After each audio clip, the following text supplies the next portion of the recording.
அனைவருக்கும் வணக்கங்க. நான் கீர்த்தனா ராஜமாணிக்கம். நாளை என்னன்னு பார்த்தீங்கன்னா, அக்டோபர் 4 சனிக்கிழமை. சனிக்கிழமையோடு சேர்ந்து வந்திருக்கக்கூடிய பிரதோஷம். அதாவது இதை சனி மகா பிரதோஷமாக அனுசரிக்கப்படுகிறது. நாளைய தினம் எந்த மாதிரி வழிபாடுகள் செய்யணும், சிவன் கோவிலுக்கு என்னென்ன பொருட்கள் வாங்கி தரலாம், அப்படி தரும் பொழுது என்னென்ன பலன்கள் நமக்கு கிடைக்கும் அப்படிங்கிற முழு தகவலை நம்ம சேனலை பார்க்கலாம் வாங்க. அனைத்து விதமான தோஷங்களும் நீங்கி வாழ்வில் சந்தோஷத்தை மட்டுமே வழங்கக்கூடிய அதி அற்புதமான வழிபாட்டு காலம்தாங்க இந்த பிரதோஷ காலம் அப்படின்னு சொல்கிறது. சிவபெருமான் ஆழகால விஷத்தை உண்டு தேவர்களை காத்து அருள் புரிந்து ஆனந்த நடனம் ஆடிய வேளையே நம்மளுக்கு பிரதோஷ காலமாக அமைந்திருக்குது. நந்தியின் இரு கொம்புகளுக்கு இடையே சிவபெருமான் நடனமாடியதாக சொல்லப்படுவதால் நந்தியின் கொம்புகளுக்கு இடையில் சிவனை தரிசனம் செய்தால் சிறப்பாகும். ஜாதக ரீதியாக நம்மளுக்கு எந்த கிரகம் சரியில்லை என்றாலும், எந்த திசை நடந்தாலும் சரிங்க, பிரதோஷத்து அன்னைக்கு நீங்கள் சிவ ஆலயத்துக்கு சென்று வழிபட்டாலே போதும். அனைத்து விதமான தோஷங்களும் நீங்கும்.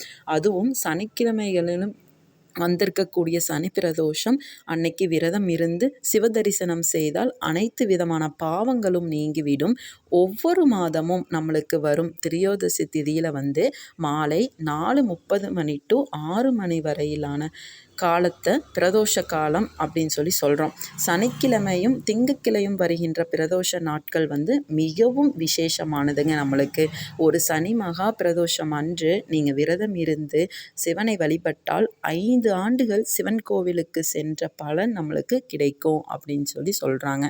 சனி பிரதோஷம் அன்று சிவபெருமானையும் சனீஸ்வரரையும் விரதம் இருந்து வழிபட்டால் கிரக தோஷங்களும் சனியால் ஏற்படும் பாதிப்புகளும் நம்மளுக்கு நீங்குங்க.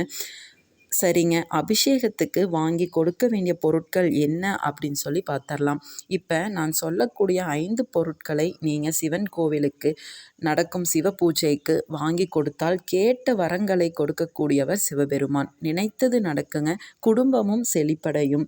நந்தி அபிஷேகத்துக்கு பார்த்தீங்கன்னா இளநீர், பசும்பால், தயிர் வாங்கி இவற்றையெல்லாம் நீங்கள் கொடுக்கலாம். இந்த பொருட்களில் அபிஷேகம் செய்யும் போது அவரின் உடல் எப்படி குளிருதோ அதே போல் நம்ம வாழ்க்கையில் இருக்கும் துயரங்களும் நீங்கி செழிப்படையும். அதுக்கு பிறகு சிவனுக்கு வில்வ இலை, உங்களுக்கு என்ன வாங்கி கொடுக்க முடியுதோ இல்லையோ ஒரு வில்வ இலையை 10 ரூபாய்க்கு நீங்கள் வாங்கி கொடுத்தாலே போதுங்க. இது ரொம்ப ரொம்ப விசேஷமானது. இந்த வில்வ இலை சிவனுக்கு மிகவும் பிடித்த இலை அப்படின்னு சொல்லணும்னா அது வில்வ இலை தாங்க. சிவனுக்கு தாமரை பூ படைத்து வழிபட்டால் வேண்டிய வரங்களை அள்ளி அள்ளி கொடுப்பார். சனி மகா பிரதோஷம் என்பது 120 பிரதோஷத்துக்கு சமம். அன்று கோமாதாவுக்கு நீங்கள் மஞ்சள் நிறத்தில் உள்ள வாழைப்பழத்தை தானமாக கொடுத்தால் மிகவும் விசேஷம். பச்சரிசியும் வெல்லமும் உணவாக பசுமாட்டிற்கு கொடுத்தால் 7 ஜென்ம பாவங்களும் நீங்கி 30 முக்கோடி தேவர்களின் அனுகிரகமும் நம்மளுக்கு கிடைத்தும். வாழ்க்கையில் அனைத்து விதமான தோஷங்களும் நீங்கி வாழ்க்கையும் செழிப்படையும்.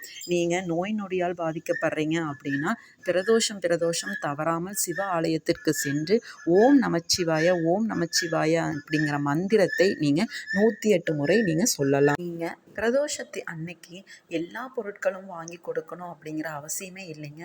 உங்களால் முடிஞ்ச திருநீர் கொடுக்கலாம், சந்தனம் கொடுக்கலாம், பால் கொடுக்கலாம், தாமரை மலர் கொடுக்கலாம், அரளி மலர் கொடுக்கலாம். உங்களால் எது எளிமையாக கொடுக்க முடியுமோ அந்த பொருட்களை நீங்கள் வாங்கி சிவபெருமானுக்கு அர்ச்சனை செய்ய கொடுக்கலாம். வில்வ இலை மிகவும் சக்தி வாய்ந்த ஒரு அபிஷேக பொருளாகவே கருதப்படுகிறது. இந்த இலை நீங்கள் கொடுத்தீங்க அப்படின்னா வாழ்க்கையில் இருக்கக்கூடிய பண கஷ்டம், கடன் சுமை அனைத்தும் நீங்கும். யாரும் யோசிக்காதீங்க சிவபெருமானுக்கே தானம் கொடுப்பதா அப்படின்னு. எல்லாருக்குமே அப்பன் அந்த ஈசன் தாங்க. என் அப்பனே, என் ஐயனே அப்படின்னு பாசமாகவும் பக்தியோடும் அவரை அழைத்தால் நிச்சயமாக அவரின் பரிபூர்ண அருளை நமக்கு அவர் நிச்சயமாக வழங்குவார். சனிக்கிழமை பிரதோஷத்தன்னைக்கு நீங்கள் காலையிலிருந்து விரதம் இருந்து நீராடி சிவன் கோவிலுக்கு சென்று மாலையில் பிரதோஷ வழிபாடு முடித்துவிட்டு அதுக்கப்புறம் அங்கே வழங்கக்கூடிய பிரசாதத்தை நீங்கள் உணவாக எடுத்துக்கொள்ளலாம். இல்லைங்க என்னால் விரதம் இருக்க முடியாது, என்னால் முடியாது அப்படின்னு சொல்கிறவங்க பாலும் பழமும் சாப்பிடலாம், தவறு கிடையாது. நான் சொல்லியிருக்கக்கூடிய முறைப்படி நீங்கள் ஈசனை வழிபட்டால் போதுங்க, நிச்சயமாக அவரின் அருளை நாம் பரிபூரணமாக பெறலாம். அவ்வளோதாங்க இந்த வீடியோ. இந்த வீடியோ பிடிச்சிருந்துச்சி அப்படின்னா லைக் பண்ணிக்கோங்க. நம்ம சேனலை இப்போ தான் நீங்கள் முதல் முறையாக பார்க்குறீங்க அப்படின்னா சப்ஸ்கிரைப் பண்ணிக்கோங்க. கீழே இருக்கிற பெல் பட்டனையும் கிளிக் பண்ணிக்கோங்க. தினந்தோறும் ஒரு ஆன்மீக தகவல் கொடுக்குறேன். அது உடனே உங்களுக்கு நோட்டிஃபிகேஷனாக வந்து சேரும். மீண்டும் அடுத்த காணொளியில் சந்திக்கலாம். நன்றி, வணக்கம்.